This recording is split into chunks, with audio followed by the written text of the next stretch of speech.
Hi everybody, welcome back to Lockdown Lessons Part 32. With me today I've got Eamonn Prendergast of Palantir Financial Planning Limited. So firstly, I just wanted to say hello to you, Eamonn. Hi Phil, how are you? Very well, thank you, very well. So first question I've got for you, for the people that are actually watching this that don't know who you are and who Palantir are, perhaps you could just explain to me and everybody else watching exactly what you do and how you help. Yeah, certainly. So, as you said, the company is Palantir Financial Planning. I'm a financial advisor and director of Palantir Financial Planning. In essence, we are a financial advisory firm. So, we help people really fulfill their short, medium, and long term ambitions. So, in and around finance and retirement. So, a typical client for me really is anybody that needs financial advice. So that can be in and around pensions, ISAs, IHT, so inheritance tax planning. A big part is pension advice. I'm also a level 6 advisor, so we help people with final salary advice. And also those people that are already in retirement. So and how long that would last them. So they might have a pot of cash and they're looking to see how long that money would last them in their retirement. So we do what they call cash flow forecasts for them. So that's pretty much what we do. Anything really financial. We're a regulated company, so regulated through the financial compensation. So regulated through the FCA. I said I've been in business now, or certainly in finance, for about 20 years now. So I can give you a bit of history another time, but yeah, I started in Bank of America and then moved into sort of financial planning probably the last sort of 3 to 4 years ago. Good stuff, good stuff. Interesting. So if we could transport ourselves back in time to March the 23rd of last year, at which point around that time did you think, as a country, we might be having a few problems commercially? Well, the stock market's obviously a big gauge for that. So when you saw like a 30% drop in the FTSE 100, you kind of think, there's a bit of a problem here. And certainly from a client perspective as well. So depending on where clients' money was invested, you tend to see a drop in how much their portfolio was worth at that period of time. So I think that was obviously a big indicator. And if I had a crystal ball that know that the market was going to drop by 35%, then that would obviously helped. But saying that, obviously the market recovered relatively quickly, and actually we were actually, if you look at this year or the end of this year, it actually recovered quite well, and it's actually up from what it was obviously pre-pandemic. From I guess my perspective in terms of the changes was very much obviously not seeing clients. So I guess we can talk about that a bit more. But yeah, that was probably a big thing where a lot of the advice that I give is face-to-face, and we pride ourselves giving face-to-face advice with clients and sitting down with them and problem solving. And if you can't do that face-to-face, then obviously we have to work in a slightly different way. And obviously we can see what's happened with Zooms and Teams and looking at their share price as well. And you can obviously see how that's sort of gone up like a hockey stick, and how our sort of working hours and behaviours obviously changed as well. Tell me a bit more about that then. So you said you've had to adapt, obviously, like most people, to online. Is there anything else you've had to, any other way you've actually had to adapt to the situation we found ourselves back in last year? I would probably say that's probably the biggest in terms of not actually be able to sit face to face with a client, because a lot of the clients that we deal with, especially ones that have been referred to me, so new clients especially, so existing clients, it hasn't been too bad. Obviously, you've still got the technology side of it, where some clients aren't used to sort of Zooms and Teams, so you're still doing telephone calls. I tended to do all my annual reviews with clients face to face. We normally go out for dinner or lunch, and obviously that had all stopped. And then obviously new clients, it's building that trust and relationship online, which you can do, but what I found, it just takes a longer period of time to do that. Where if you go face to face, within an hour, people tend to warm to you, have a conversation, a cup of tea, maybe arrange a second appointment with them. I found within the Zoom calls, it was taking 3 or 4 sometimes meetings to actually have a conversation and kind of gain that trust over that period of time. So I would say that was probably one of the big ones. And also as well, understand that some clients don't want to have a Zoom or Teams meeting. They actually prefer still having the telephone calls as well. So, which I can kind of understand, because if you've got a laptop and someone can already, it's a new client, they may not want to see you, in their bedroom or in their front room, wherever it may be. Yeah. So I think that's another thing. So we tended to still do some calls. But I think, yeah, it's the trust side that I've found for new clients and referrals. And again, doing certain things where they're vulnerable clients. So where I do equity release as well, and final salary is a big part of it, which again is quite a high risk area to give advice on. I'd always wanted to see the client face to face, and sometimes that can mean travelling quite a long distance to see them. But obviously during the COVID times, you can't do that. And if they're a vulnerable client, then that poses a certain amount of challenges as well. Absolutely. Yeah. So just out of interest, with new clients that that you're saying you needed to maybe have 2, 3, 4 Zoom meetings as opposed to one face-to-face meeting, what do you put that down to, Eamonn? I just think it's that perception, isn't there, that when you can actually see somebody face to face, that you can kind of get that relationship and that feel a lot quicker. And even to the fact that I've got a new client came to me, and although we did a lot of it over the phone, funny enough, he only lived a mile away from me. So he then popped in and we were able to do a little bit in the garden. He passed over some paperwork. And he was speaking to a number of advisors, and I said, what was the reason you chose me? And he said, well, I think you're quite professional, etc., and you were quite timely when you come back to me. But I also like the fact that you're only a mile away from me. So even though you've got Teams and you've got Zoom, etc., there is still that kind of tie to location. I want to see someone face to face outside lockdown, and also I can pop around someone's house and they probably haven't given me some good advice. So, he physically quite liked that fact that he could pop there. And I had a physical location at a property quite close to him. And obviously I've got the office as well in Bromley, which isn't a million miles away.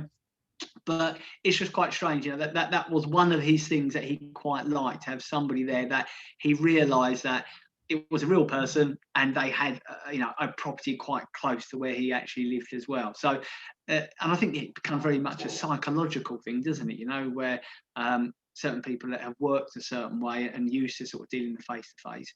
And I would say most of my clients as well, not all of them, but I've got some younger clients now coming in there sort of like 30s and 40s who are quite dynamic, new business startup, or been sort of in business now 3 or 4 years and had quite successful the last 3 or 4 years, and also during this period have actually been very successful because they've been online.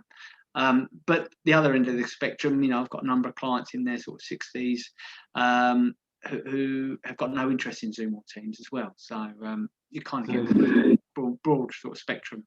Each to their own, I suppose. Yeah. I think one thing that that might make a difference is the body language, because unless we've got our hands in front of the camera like this, which can sometimes look a bit scary when you're on Zoom, you tend to, I think we use our minds to read body language quite a lot. And when you can only see people from the chin up, I think sometimes that can make a big difference as well, right? So yeah, definitely. Yeah. So what wins would you say you've actually seen since lockdown began, Eamonn? Because I've spoken to a lot of people that there have been a lot of positives that have actually come out of this.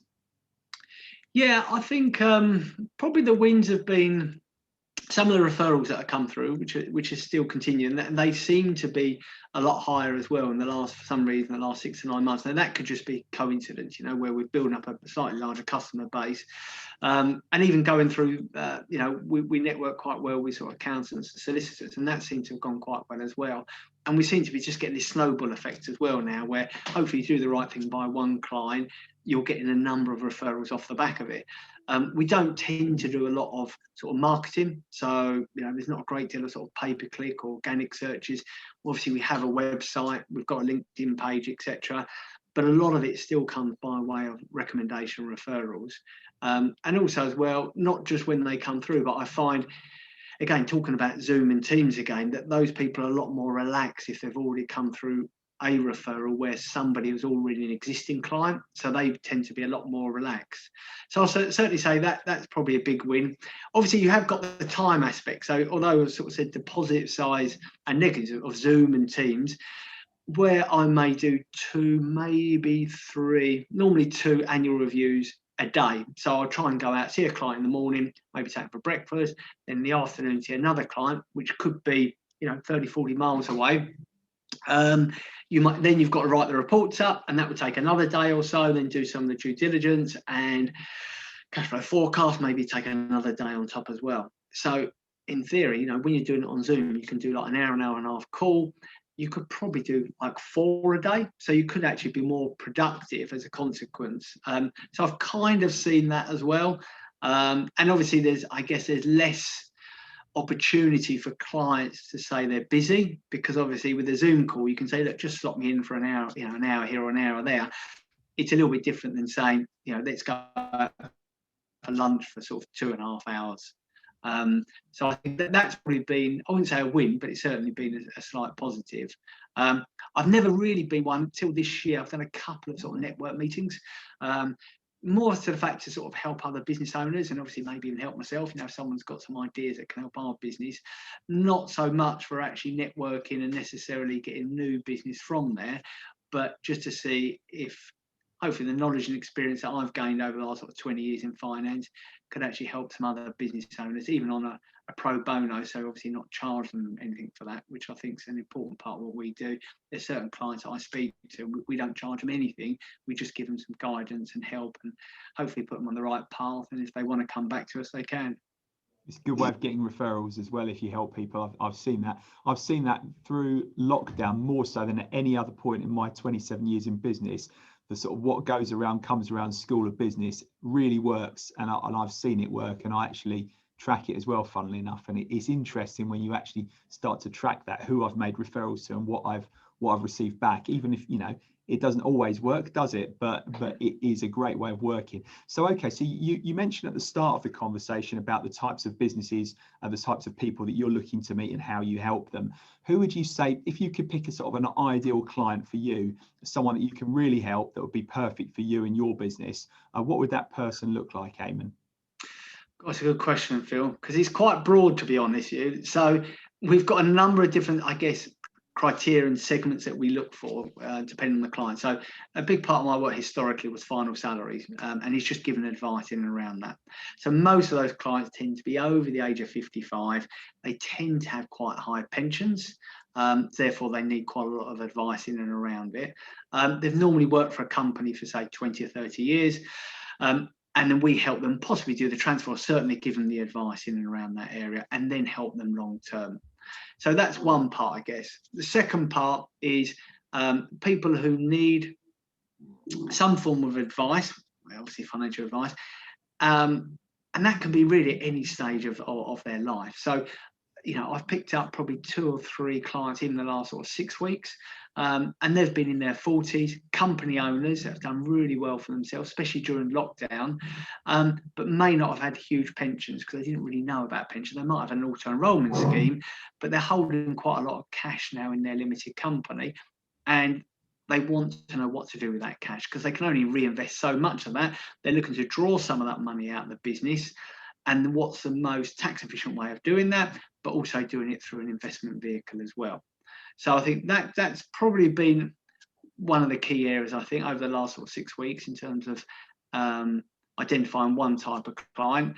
But it really is so broad. I mean, I said I do equity release for clients. So, they can be older clients who might be sort of 65, 70, can be quite asset rich and cash poor and need to take some money out, possibly for long-term care or for an income in their retirement, or even to help their children get on the property ladder as well. So you've got that side of it as well. And then again, you've got somebody in between, as if we tend to give sort of guidance for as well. So people that want to start an ISA or general investment account, we kind of help them, put them on the right path. And as you rightly said, they may come back to us at a later stage. But business owners, we do quite a bit with business owners. So again, that can be through pensions, or it can be through sort of life insurance as well. So a lot of business owners don't realise they can get what they call relevant life cover.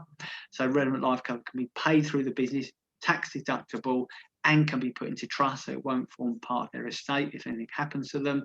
Another one is shareholder protection. So if you've got a couple of different shareholders within a business, what would actually happen if one of those shareholders passed away or got ill or sick, etc.? What contingency plans have they got put in place?